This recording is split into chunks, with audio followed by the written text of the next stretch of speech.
I remember the morning I was in university class and we were discussing Milton's Paradise Lost. And I heard read out loud, as my eyes were on the printed page, Lucifer's lines. The mind can make a heaven out of hell, a hell out of heaven.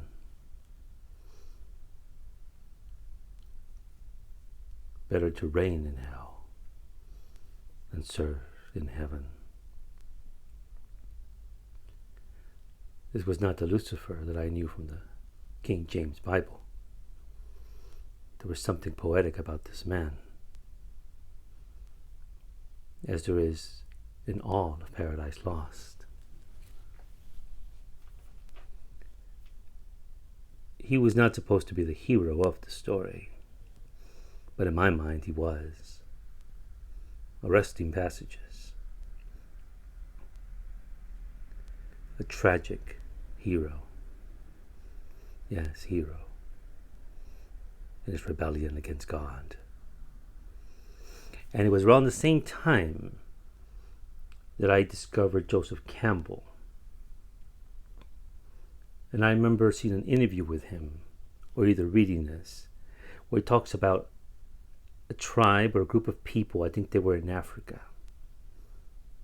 who were Christians, but of a very, very extreme sect. In their interpretation of the Old Testament, when God is about to create humanity, Adam and Eve, he calls all the angels before him. There's Gabriel, Michael, Lucifer. And he gives them a directive that he's going to create this new form of life called humanity or man. And he's telling them that they must love them as they love him. All the angels assent to this, except for one, Lucifer. And God questions him. What's the problem? And Lucifer says, what you're asking is impossible. God interprets this as defiance, rebellion. Lucifer tries to explain. You're asking us to love humanity as we love you. I can't speak for the others, but I can't. Because it's not a matter of will. It's not a matter of the mind. It's a matter of the heart. And what God was asking of the angels was to love them the way they love him. But the way Lucifer saw it, that's impossible. It's like asking a parent brings in a new surrogate and tells you, you must love him or her as you love me.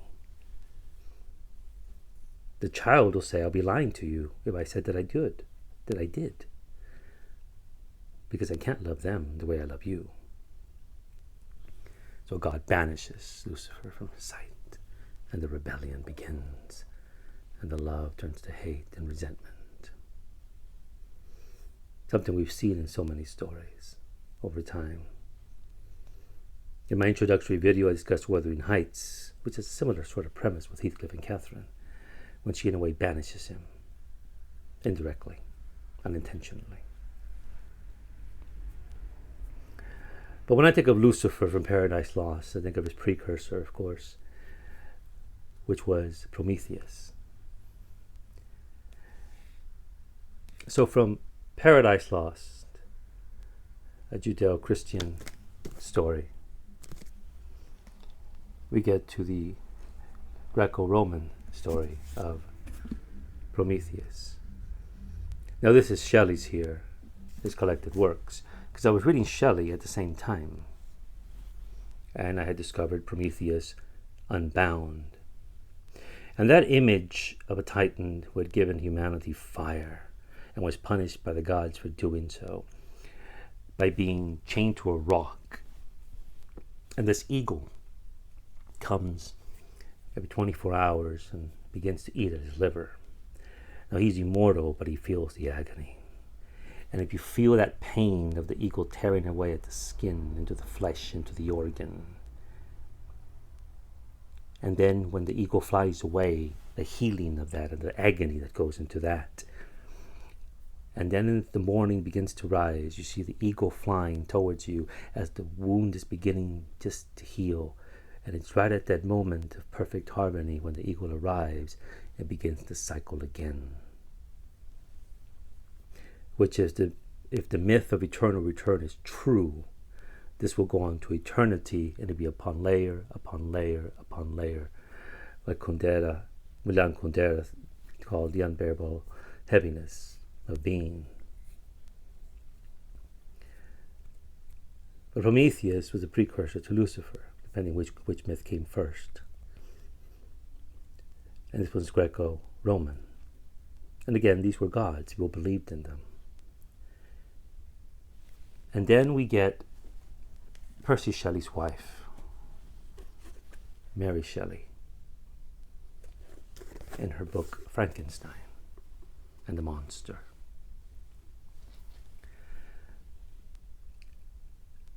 Mary's mother was the radical Mary Wollstonecraft, who had written a book about the vindication of women, about women being educated like men.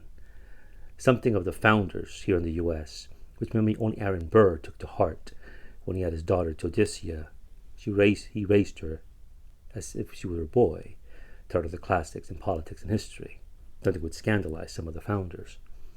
And he had given her Mary Wollstonecraft's book, another scandal. Not even Jefferson or Adams did that with their kids. Her mother had witnessed the French Revolution. Her mother was friends with Thomas Paine and William Blake, two radicals of the imagination, one in poetry and in thinking. Heaven and hell are not separate, but they're one. Good and evil are one. It's all part of humanity. And the other, the radical who believes in democracy, that you don't need an aristocracy or any kind of lordship of any kind to govern. You can govern yourself. Radical proposals to radical men. And I like to think of the idea that as Mary Shelley is in the womb of her mother, all these ideas were filtering in. And as we know, when Mary was born, it was a difficult birth. And her mother died a week or so after. One could say, and maybe Mary thought, that she had killed her own mother. But Mary grew up with these ideas. The early 19th century, the ideas of revolution, but no longer under the influence of Christianity or direct influence of Christianity or of the Greco-Roman God, but of the secular theology of the Enlightenment of science. And when she was 19, she conceived this little book here, Frankenstein, or the monster. It's not really the monster. It's a man who gave him birth and rejected him. Because the monster was rejected by his creator. Very similar to the way Lucifer felt, being rejected by his creator. But this is a secular book, the age of science, a precursor to the 19th and 20th century and the horrors of the 20th century, culminating in when Oppenheimer, years after the bomb was dropped in Hiroshima and Nagasaki, in an interview, quoted Hindu scripture about that we are now death, the destroyer of worlds.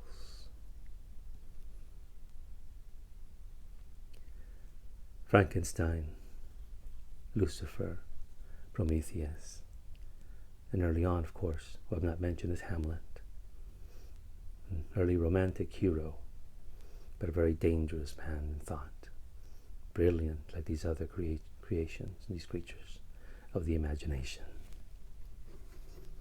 Thank you for viewing.